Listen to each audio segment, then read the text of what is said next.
Good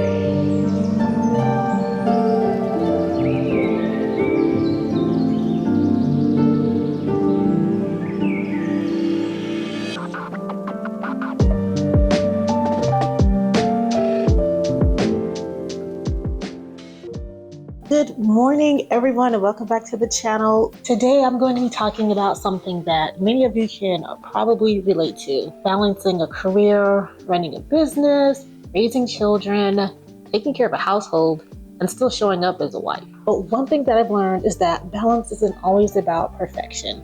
It's about finding little ways in your routine to make everything just run a little bit more smoothly. And one of my biggest goals this year is to become more self-sufficient. Not just for my home, but for my business too. That means making more bath and body products, meal prepping, cleaning, organizing, all of the things that I can do to help my life seem just a little bit less chaotic, if that's even possible. And today I want to bring you all along on that journey with me. And in this video, I'm going to show you how I make one of my favorite products, rose water and rose hydrosol. It's simple, it's natural, and I use it all the time in my personal life and in my business. So if you ever wanted to try to make your own, or if you're just curious on how I make mine, keep watching. I don't have any roses at home, so I'm going to head to a local greenhouse in my town and see if they've got some blooming roses that I can get there.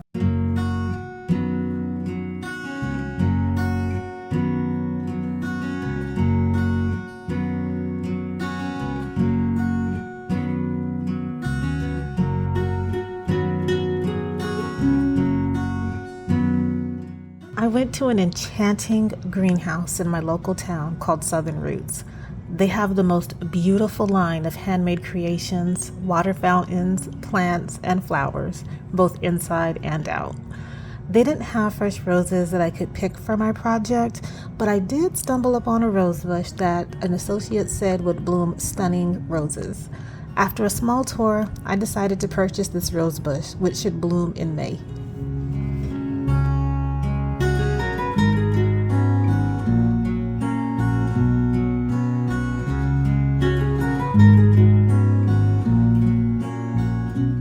The greenhouse didn't have fresh roses, so I'm using roses that I picked up from Walmart.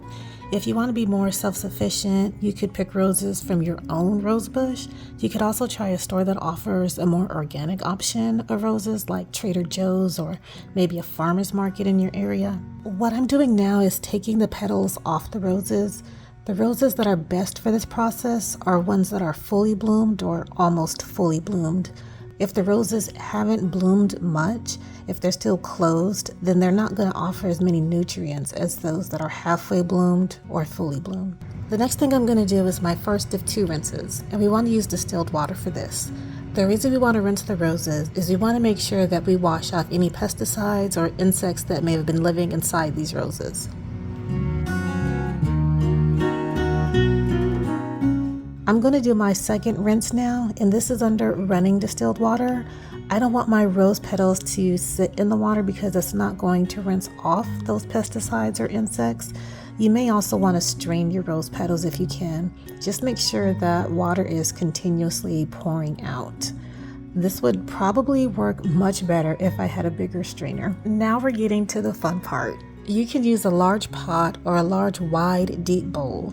Make sure that the bowl is heat resistant. We're going to use one small bowl here and turn it upside down. And that's just going to help elevate the bowl that will catch the hydrosol. Oh, don't forget, you also want to make sure that both of these bowls are heat resistant as well. Now that I've got both my bowls in place, I'm just going to gently scatter those roses around and try to make it as equal as possible. Cover all the sides equally. Now we're going to pour fresh distilled water into the pot.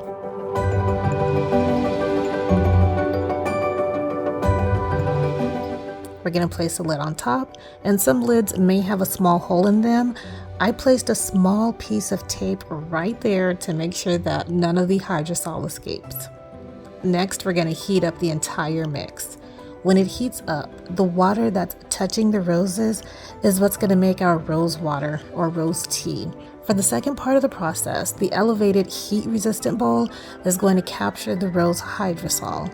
That water is going to begin to evaporate, and it's going to bring those nutrients from the rose petals with it, and it's going to drip back into the bowl. You can see as the water starts to heat up, it evaporates and condensation forms on the lid. To help speed up this process and help push the hydrosol into that bowl, I'm going to cool it down quickly using ice cubes.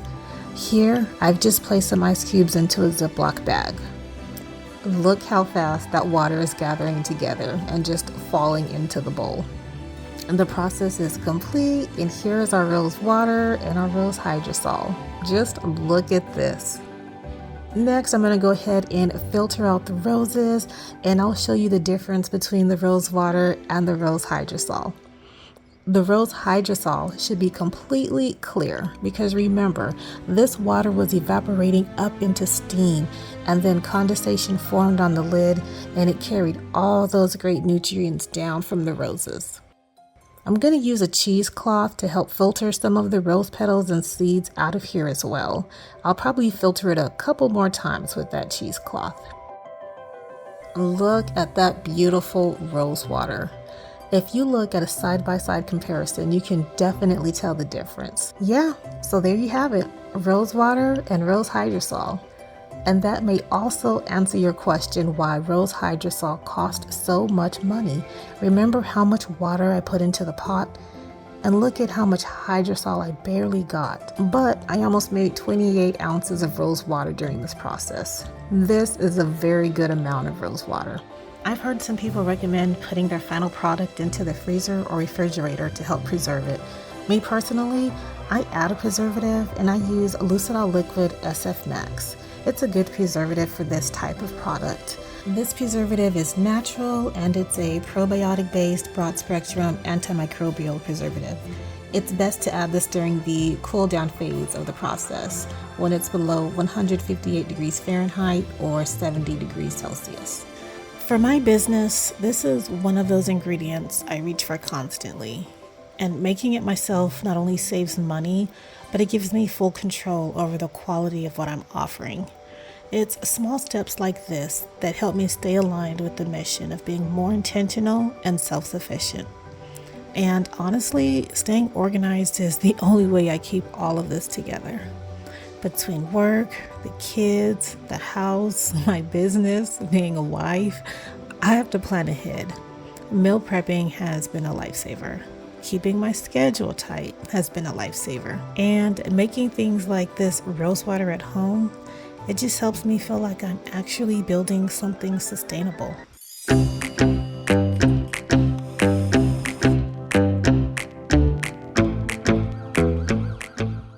This isn't my typical meal prep. It's a little bit on the lighter side with salad as a base because when Mason is working in the field, he doesn't always have access to a microwave or a heating source. But I made sure to add his boiled eggs and pickles, which he absolutely loves. Plus I added some yogurt and fruit snacks to kind of help conquer his sweet tooth.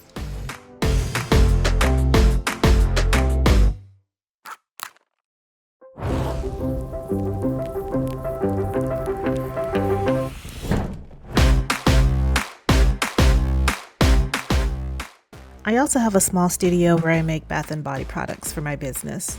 The soap that I'm cutting now is called Pink Sangria. These bars are one of my best sellers. I made a slab mold so that I would have enough to go into the gift sets that I made. I try to clean my studio and my equipment the same day that I make products, or else I find myself overwhelmed with a huge mess to clean up. But sometimes I'm unable to keep up with cleaning since I make so many products. Before I wrap up, I want to share one last thing that really helps me keep everything together: my nighttime cleanup routine. Every night, once the kids are settled and the house finally gets quiet, I take a few minutes to reset the space. I wipe down the counters, put things back where they belong, and just clear out the little messes from the day. It doesn't have to be perfect, it's just enough to give me a fresh start in the morning. Waking up to a clean kitchen, a tidy space makes such a difference.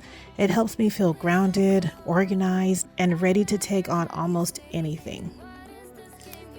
So that's it for today's video. Thank you so much for hanging out with me, watching me make this batch of rose water, and basically sharing a little piece of my routine.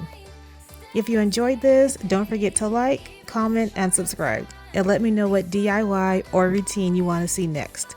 I'll see you in the next one. Bye everyone.